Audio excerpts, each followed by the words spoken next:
राधे कृष्णा आप सभी को। आज की वीडियो में सुनेंगे वैशाख मास में कही सुनी जाने वाली पीपल सींचने की कहानी। इस कहानी को कहने सुनने मात्र से माँ लक्ष्मी प्रसन्न होती हैं।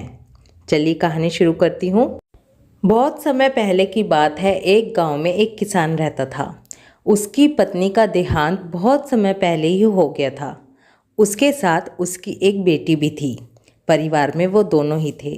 किसान की बेटी विष्णु भक्त, विष्णु भगवान की पूजा करने वाली और बहुत ही संस्कारी थी। वो हमेशा नियम से भगवान विष्णु की सेवा पूजा किया करती थी। एक बार की बात है, जब वैशाख मास आने वाला था।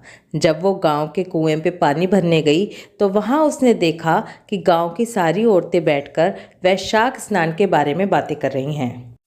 जब वो वहां पहुंची तो उसने कहा कि अम्मा, मुझे भी वैशाख मास के बारे में बताओ।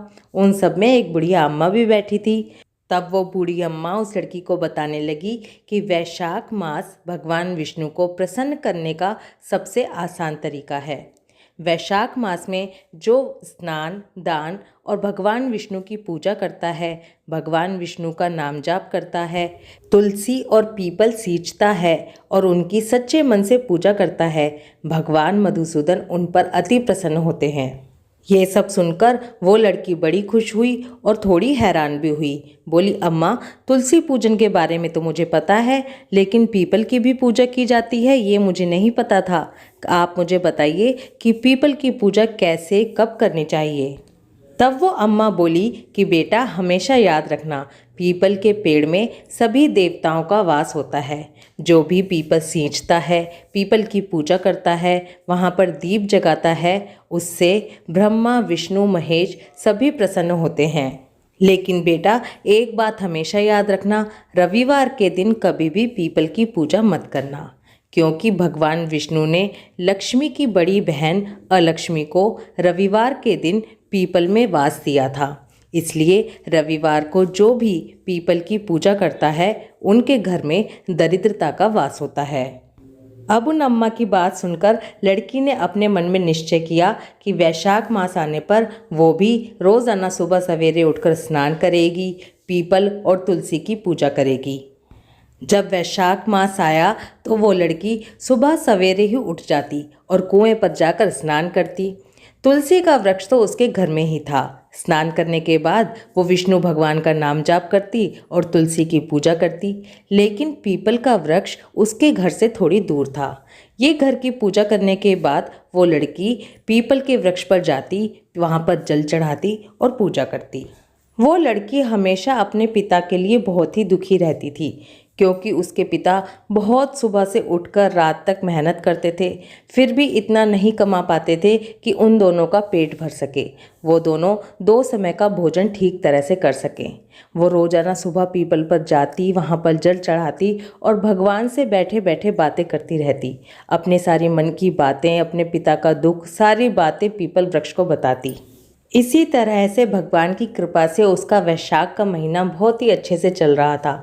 रोज़ सुबह नहाना, तुलसी माता की पूजा करना, विष्णु भगवान का जाप करना और फिर पीपल के वृक्ष की पूजा करना, ये सब कुछ बहुत अच्छे से चल रहा था।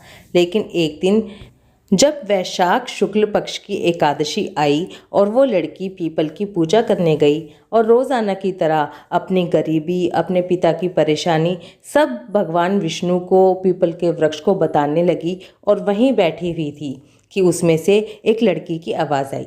पीपल के वृक्ष में से एक लड़की बाहर आई और कहने लगी कि मैं लक्ष्मी हूँ, मैं रोज़ाना तुम्हारी सारी बातें सुनती हूँ और अब मैं तुम्हें अपनी सहेली बनाना चाहती हूँ। तब उस लड़की ने कहा कि ठीक है, लेकिन मैं अपने पिताजी से पूछकर बताऊंगी, मैं ऐसे ही किसी को भी अपनी सहेली नहीं बना सकती। तब लक्ष्मी जी ने कहा ठीक है। वो लड़की अपने घर आई और रात को जब उसके पिता आए तो उन्हें सारी बात बताई। उसके पिता भी भागवत भक्त थे। तब उसके पिता जानते थे कि पीपल के पेड़ में भगवान विष्णु का वास होता है और जहाँ भगवान विष्णु का वास होता है वहाँ लक्ष्मी जी होती ही हैं। तब उसके पिता ने कहा कि माँ लक्ष्मी तुम्हारी पूजा भक्ति से प्रसन्न है और वो तुम्हें अपनी सहेली बनाना चाहती हैं। तब इससे अच्छी तो और क्या बात हो सकती है। अगले दिन यानी कि द्वादशी के दिन जब वो लड़की पीपल सींचने आई, तब लक्ष्मी जी फिर से बाहर आईं। तब वो लड़की उनसे बोली कि हाँ, मैंने अपने पिताजी से पूछ लिया, अब हम दोनों सहेली बन सकती हैं। अब वो दोनों बहुत ही अच्छी सहेली बन गई और बहुत अच्छी सहेलियों की तरह से बैठकर दोनों बातें करने लगी। तभी 2 दिन बाद लक्ष्मी जी ने उसे अपने घर आने का न्योता दिया। लक्ष्मी जी उसे अपने घर ले गई, उसकी खूब आवभगत की, उसकी खूब मेहमान नवाजी की। जब खूब खातिरदारी के बाद वो लड़की अपने घर जाने लगी, तब लक्ष्मी जी ने उससे कहा कि अरे सहेली, ये तो बताओ कि अब तुम मुझे अपने घर कब बुला रही हो। किसान की लड़की को कुछ नहीं सूझा। उसने कहा कि कल मेरे वैशाख मास का उद्यापन है, कल पूर्णिमा का दिन है, तुम कल ही मेरे घर आ जाओ। किसान की बेटी अपने घर आई और अपने पिता को सारी बातें बताईं कि लक्ष्मी जी के घर में कितनी अच्छी अच्छी चीज़ें हैं, मैंने कितना अच्छा भोजन किया, कितना बड़ा और आलीशान घर है, सारी बातें बताने लगी। अपने पिता को सारी बातें बताने के बाद किसान की बेटी एकदम चुपचाप होकर एक कोने में बैठ गई। तब किसान बोला, अरे तुझे क्या हुआ, अभी तो बड़ी चहचहा रही थी और अब एकदम से चुप क्यों हो गई। तब वो लड़की बोली कि पिताजी, कल मेरे वैशाख स्नान का उद्यापन है, कल पूर्णिमा का दिन है, तो मैंने लक्ष्मी जी को अपने घर पर बुलाया है, उन्हें खाने के लिए न्योता दिया है। लेकिन उनका घर तो इतना आलीशान है, उन्होंने मुझे इतने प्रकार के भोजन खिलाए, तब मैं क्या करूं, उन्हें कहाँ बैठाऊं, क्या खिलाऊं। तब उसके पिता ने कहा, तू चिंता मत कर, जैसा जो हमारे पास है उसी को खूब अच्छे से उनको खिलाना। तू एक काम कर, घर की खूब अच्छे से साफ सफाई कर, लक्ष्मी जी को गंदगी बिल्कुल भी नहीं भाती। और हाँ, जब तू खाना पकाए तो उसमें खीर ज़रूर बनाना। अपने पिता की बात को वो हमेशा ध्यान से सुनती थी, इसलिए लड़की ने अगले ही दिन सुबह सवेरे बहुत जल्दी उठकर घर की खूब अच्छे से साफ सफाई की, भोग में खूब बढ़िया खीर बनाई और पीपल के वृक्ष पर जाकर माता लक्ष्मी को अपने साथ लेने के लिए गई। माता लक्ष्मी के साथ भगवान विष्णु भी आए। उसने भगवान विष्णु और माता लक्ष्मी की खूब आवभगत की, उन्हें खूब अच्छे से खूब आदर के साथ जिमाया। भगवान विष्णु उस लड़की से बहुत ही प्रसन्न थे। वो उस लड़की से बोले कि मैं तुम्हारी पूजा भक्ति से बहुत ही प्रसन्न हूँ, बताओ तुम क्या चाहती हो।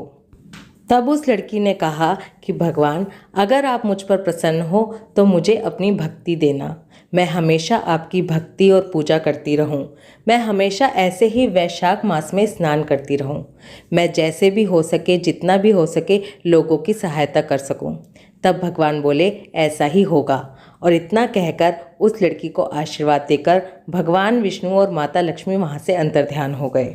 जैसे ही भगवान ने उसे आशीर्वाद दिया और अंतर्ध्यान हुए, उस लड़की के घर में खूब धन ऐश्वर्य हो गया। जैसा वो माँ लक्ष्मी के घर को देखकर आई थी, वैसा ही उसका घर हो गया। हे भगवान विष्णु, हे माता लक्ष्मी, जैसे आप उस लड़की पर प्रसन्न हुए, ऐसे ही अपनी भक्ति करने वाले सभी भक्तों पर प्रसन्न होना, हम पर भी प्रसन्न होना। कहानी कहते सुनते हुंकारा भरते सभी पर प्रसन्न होना, सभी को अपना आशीर्वाद देना। बोलो विष्णु भगवान की जय, लक्ष्मी माता की जय, पीपल देवता की जय। ओम नमो भगवते वासुदेवाय नमः। राधे कृष्णा।